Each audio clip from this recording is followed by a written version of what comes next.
Good morning students. आज मैं class 6 को साइंस पढ़ाऊंगी। हमारा लेक्चर नंबर 9 है। हमारे चैप्टर का नाम है सेपरेशन ऑफ सब्सटेंसेस।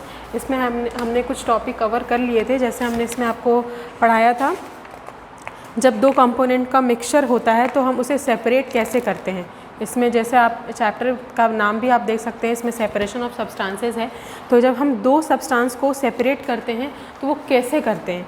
जैसे हमने क्या बताया था आपको, सॉलिड को अगर सेपरेट, सॉलिड और सॉलिड का मिक्सचर है ना, तो इसको सेपरेट करने में हम क्या क्या यूज़ करते हैं method, hand picking, threshing, winnowing, sieving.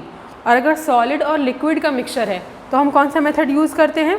अगर मान लीजिए सॉलिड जो है वो इनसॉल्यूबल है, ठीक है, सॉलिड और लिक्विड में का मिक्सचर है और जो सॉलिड है वो इनसॉल्यूबल है, जो घुलता नहीं है, तो हम फिल्ट्रेशन यूज़ करते हैं, है ना, सेडिमेंटेशन यूज़ करते हैं, डिकेंटेशन यूज़ करते हैं। और जब सॉलिड सॉल्यूबल हो तो हम क्या यूज़ करते हैं, इवेपोरेशन और डिस्टिलेशन। अब हम पढ़ेंगे जो थर्ड है लिक्विड मिक्सचर। अब लिक्विड और लिक्विड का मिक्सचर सेपरेट कैसे होता है। सबसे पहले इसमें तो एक मिसिबल लिक्विड्स होता है और एक दूसरा होता है इमिसिबल लिक्विड्स।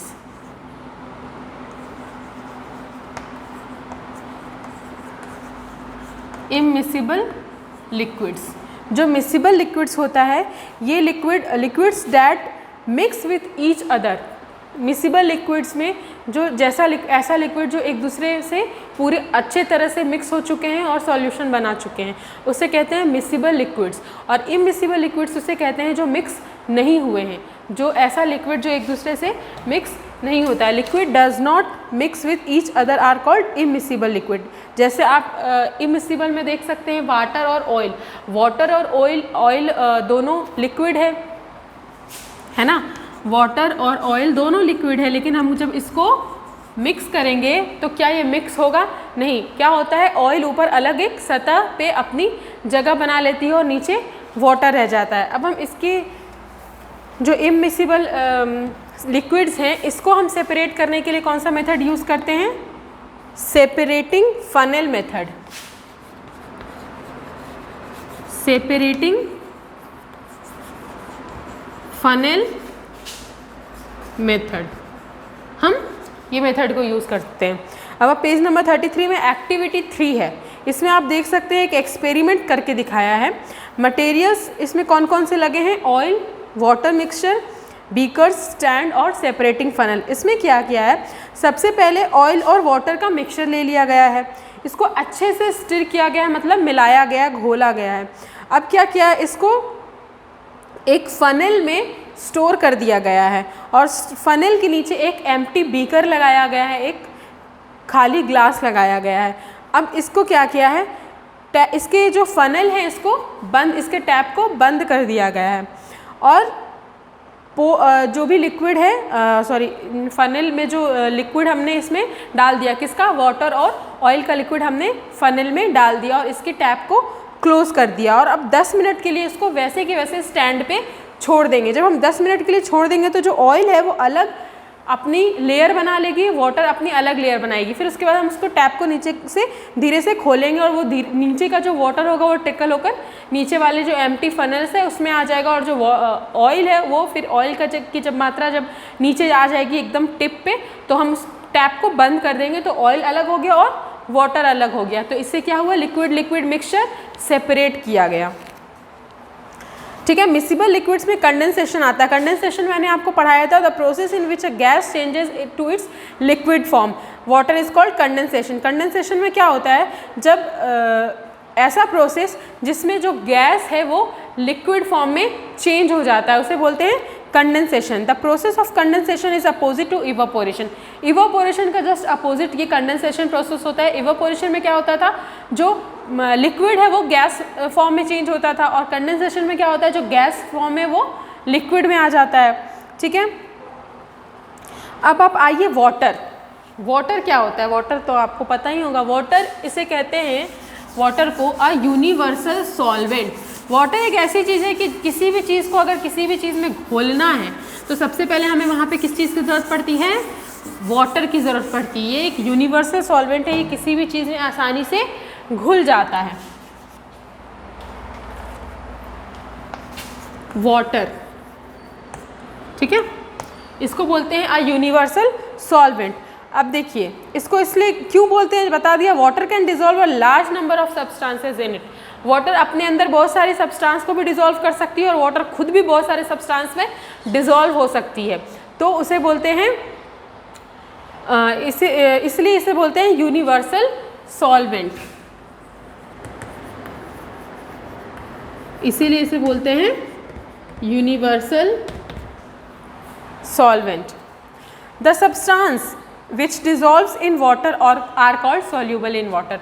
अब ऐसा सब्सटेंस जो वाटर में डिजोल्व हो जाता है उसे बोलते हैं सॉल्यूबल इन वाटर, और ऐसा सब्सटेंस जो वाटर में डिजोल्व नहीं होता उसे बोलते हैं इनसॉल्यूबल इन वाटर। अब हम पढ़ेंगे सैचुरेटेड लिक्विड सैचुरेटेड सॉल्यूशन के बारे में। सैचुरेटेड सॉल्यूशन क्या होता है? If we keep on adding salt और sugar to water and stir the solution each time, then after some times you will notice that some salt or sugar crystals remain undissolved in water. This shows that no more salt or sugar can be dissolved. We can say that the solution has become saturated. अब देखिए, अब आपने एक glass पानी ले लिया, उसमें salt या शुगर जो भी है उसको मिक्स कर दिया, ठीक है। जब हम मिक्स करते हैं उसको अच्छे से मिलाते हैं, चलाते हैं, तो वो उसमें घुल जाता है। लेकिन कुछ शक्कर या सॉल्ट ऐसा होता है वो नीचे जाकर बैठ जाता है और फिर वो घुलता नहीं है। तो क्या होता है कि वो जो सॉल्यूशन है वो सॉल्यूशन क्या बन गया?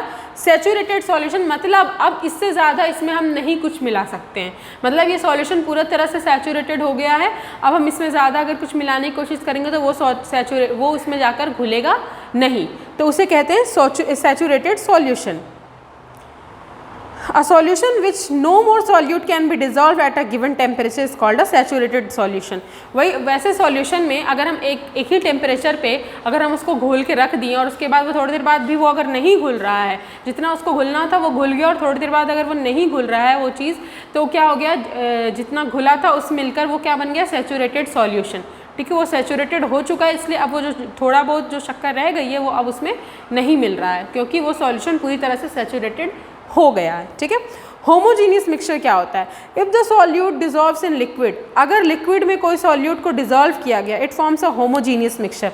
ये एक होमोजीनियस मिक्सचर फॉर्म करता है। The components that make up the mixture are distributed uniformly throughout the solution, it is a homogeneous mixture. Air is an example of homogeneous mixture. अब क्या है? होमोजीनियस मिक्सचर ऐसा होता है जिससे हम अपनी आँखों से नहीं देख सकते। अब हवा को हम अपनी आँखों से देख सकते हैं क्या? नहीं, लेकिन पानी में हवा मौजूद होता है ना, तो ये एक होमोजीनियस मिक्सचर कहलाएगा। हेट्रोजीनियस मिक्सचर क्या होता है? इसको हम अपनी आँखों से देख सकते हैं, ये विजिबल होता है अपनी आँखों से। The components that make up the mixture not distributed uniformly throughout the solution. जैसे आप सैंड देख लीजिए, रेत होते हैं, वो रेत को आप मिलाएंगे तो वो अपनी रेत को तो आप अपनी आंखों से देख सकते हैं, पर वो क्या होता है पानी में जब आप मिलाएंगे, घोलेंगे, तो वो अलग ही दिखता है पूरी तरीके से, तो इसे बोलेंगे हेट्रोजीनियस मिक्सचर, जो अच्छे से डिज़ोल्व नहीं हो पाता। यहाँ पे आपका हो गया चैप्टर कंप्लीट। अब आप आइए लेट्स डू में। लेट्स डू में आपको ABCD कंप्लीट करना है। जो भी डाउट है, एक भी डाउट नहीं रहना चाहिए, सब कुछ आपको मुझसे पूछना है, क्योंकि 24 से आपके पेपर है, एक भी क्वेश्चन गलत नहीं होना चाहिए। मैं कोशिश करूँगी कि ये क्वेश्चन आंसर भी आपको जल्दी ही करवाऊँ, लेकिन इससे पहले आपको पहले खुद करना है। मैंने फर्स्ट चैप्टर का इसलिए करवा दिया था क्योंकि आपको नहीं पता था कि कैसे क्या लिखना है। अब आप 6th क्लास में चले गए, आपको खुद से लिखना पड़ेगा, ठीक है। उसके बाद मैं चेक करूँगी, जहाँ भी कोई प्रॉब्लम आएगी तो फिर मैं आपको बताऊँगी। मैंने पूरा चैप्टर अच्छे से समझा दिया है। इस बीच अगर आपको कोई परेशानी, कोई डाउट हो तो आप उसे क्लियर करेंगे। Thank you.